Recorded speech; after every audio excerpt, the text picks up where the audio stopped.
اجرایی درگیر همین الان انجام میشه.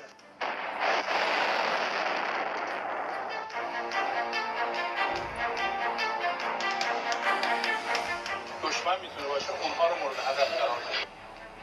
যুক্তরাষ্ট্রের সঙ্গে তুমুল উত্তেজনার মধ্যেই অত্যাধুনিক হাইপারসনিক ব্যালিস্টিক ক্ষেপণাস্ত্র নির্মাণের কথা জানিয়েছে ইরান। এই ব্যালিস্টিক ক্ষেপণাস্ত্রটি অত্যাধুনিক আকাশ প্রতিরক্ষা ব্যবস্থা ভেদ করতেও সক্ষম বলে দাবি করেছে তেহরান। পরমাণু কর্মসূচি নিয়ে পশ্চিমাদের উদ্বেগ ও নিষেধাজ্ঞার মধ্যেই ব্যালিস্টিক ক্ষেপণাস্ত্র নির্মাণের কথা জানালো রাইসি প্রশাসন। ইরানের মিসাইল কর্মসূচির জনক হাসান তেহরানি মোকাদ্দমের 11তম মৃত্যুবার্ষিকীর এক অনুষ্ঠানে নিজেদের এই সক্ষমতার জানান দিল ইরান। হাইপারসনিক ব্যালিস্টিক ক্ষেপণাস্ত্রের পাশাপাশি ইরানের সার্বিক পরমাণু কার্যক্রম নিয়ে এবারের দৃশ্যপট। সঙ্গে আছি আমি ওমরিনাথ।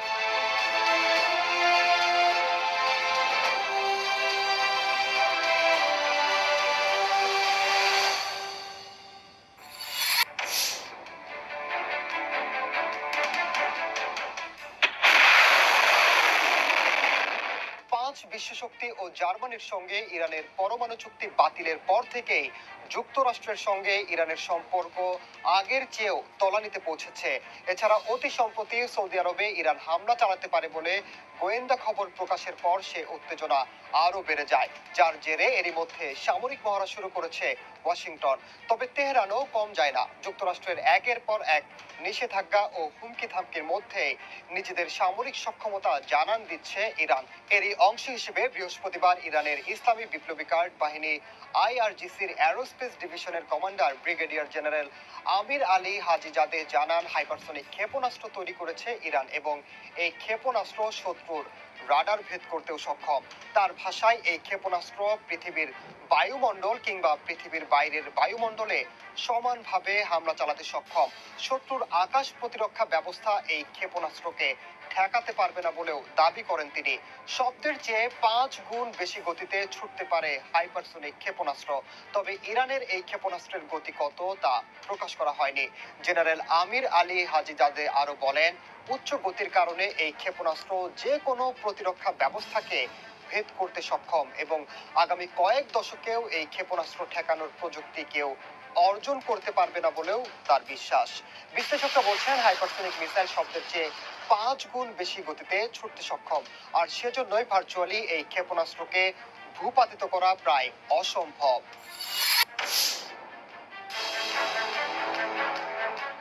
বেশ কয়েক বছর ধরেই ইরানের ক্ষেপণাস্ত্র কার্যক্রম চলমান থাকলেও এই প্রথম হাইপারসনিক ব্যালিস্টিক ক্ষেপণাস্ত্র নির্মাণের কথা জানালো তেহরান।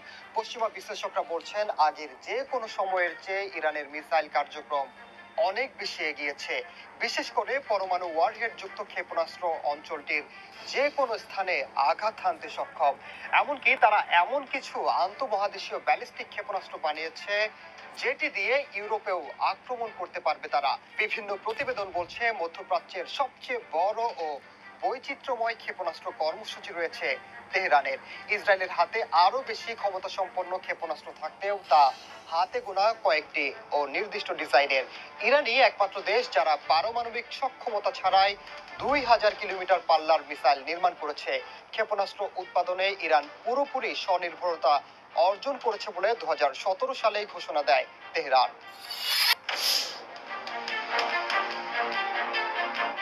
মিসাইল নির্মাণের জন্য এখনো বিভিন্ন উপাদান, উপকরণ ও যন্ত্রাংশের জন্য বাইরের দেশের উপর নির্ভরশীল ইরান। তবে তাদের সম্পদ বলা যায় নিজস্ব প্রযুক্তি।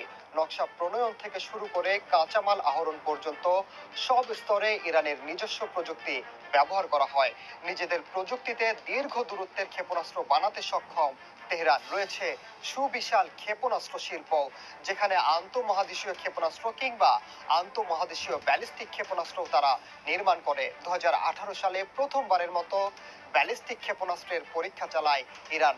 কোনো ধরনের পূর্বাভাস ছাড়াই ইরানের দক্ষিণ পূর্বাঞ্চলের বন্দর ইজাজক নামক একটি সেনা ঘাঁটি থেকে ফাতেহ 110 ক্ষেপণাস্ত্রটির সফল পরীক্ষা চালানো হয়, যার চিত্র যুক্তরাষ্ট্রের একটি স্যাটেলাইটে ধরা পড়ে বলে জানায় মার্কিন কর্তৃপক্ষ।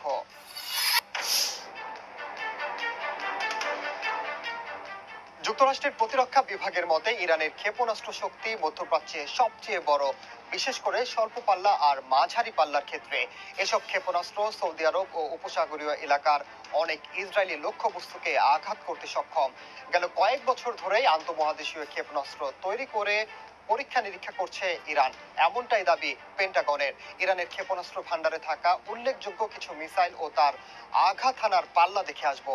ইরানের শাহাব 1 মিসাইল 300 কিলোমিটার দূরের লক্ষ্যবস্তুতে হামলা চালাতে সক্ষম।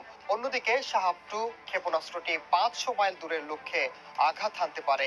ইরানের ক্ষেপণাস্ত্র ভান্ডারে থাকা কিয়াম 1 750 মাইল পর্যন্ত উড়ে যেতে পারে, যেটি তুরস্কের লক্ষ্যবস্তুতেও আঘাত হানতে সক্ষম।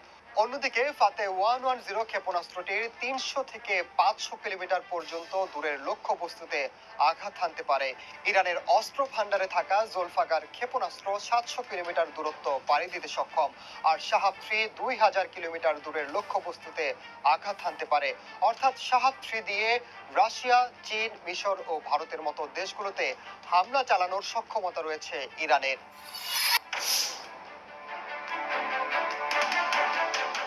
শত্রুদের ওপর আক্রমণ সক্ষমতা বাড়ানোর পাশাপাশি বিদেশি শক্তির হামলা মোকাবিলায় আকাশ প্রতিরক্ষা ব্যবস্থাতেও জোর দিচ্ছে তেহরান। নিজেদের সুরক্ষা নিশ্চিতে সবশেষ গেল সপ্তাহেই নিজেদের তৈরি ক্ষেপণাস্ত্র প্রতিরক্ষা ব্যবস্থা বভার 373 এর উন্নত সংস্করণ উন্মোচন করেছে রাইসি প্রশাসন। এর আগে বভার 373 ক্ষেপণাস্ত্র প্রতিরক্ষা ব্যবস্থার সাহায্যে 200 কিলোমিটার দূরের লক্ষ্যবস্তু ধ্বংস করা যেত। উন্নত সংস্করণের সাহায্যে 300 কিলোমিটার দূরের লক্ষ্যবস্তুতে আঘাত হানা যাবে বলে দাবি ইরানের প্রতিরক্ষা মন্ত্রী ব্রিগেডিয়ার জেনারেল মোহাম্মদ রেজা আস্তিয়ানির।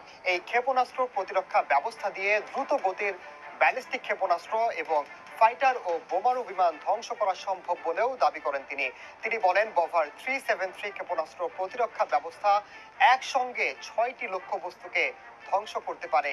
বিশ্বের অনেক উন্নত দেশের কাছে এই প্রযুক্তি নেই বলেও দাবি করেন ইরানি প্রতিরক্ষা মন্ত্রী। ইরানের সেনাবাহিনীর অ্যারোস্পেস ফোর্সের কমান্ডার আলী রোজা সাবাহি ফার্দ বলেন, ক্ষেপণাস্ত্র প্রতিরক্ষা ব্যবস্থা বফার 373 এর পাল্লা বাড়িয়ে 400 কিলোমিটার করা হবে। এ বিষয়ে এরই মধ্যে পরিকল্পনা গ্রহণ করা হয়েছে বলেও জানান তিনি আরো জানান, বিশ্বে আর মাত্র একটি দেশের কাছে বফার 373 এর উন্নত সংস্করণের সমপর্যায়ের ক্ষেপণাস্ত্র প্রতিরক্ষা ব্যবস্থা রয়েছে। এই ক্ষেপণাস্ত্র প্রতিরক্ষা ব্যবস্থার সাহায্যে পঞ্চম প্রজন্মের জঙ্গি বিমানকেও আঘাত করা সম্ভব, যেগুলো রাডার ফাঁকি দিতে অত্যন্ত পারদর্শী। অন্য দেশগুলোও যদি এই ব্যবস্থা তৈরি করতে চায় তাহলে তাদের আরো কমপক্ষে 20 বছর সময় লাগবে। ইরান ক্রমান্বয়ে এই ব্যবস্থার পাল্লা বাড়িয়ে দিয়েছে বলেও জানান এই কমান্ডার।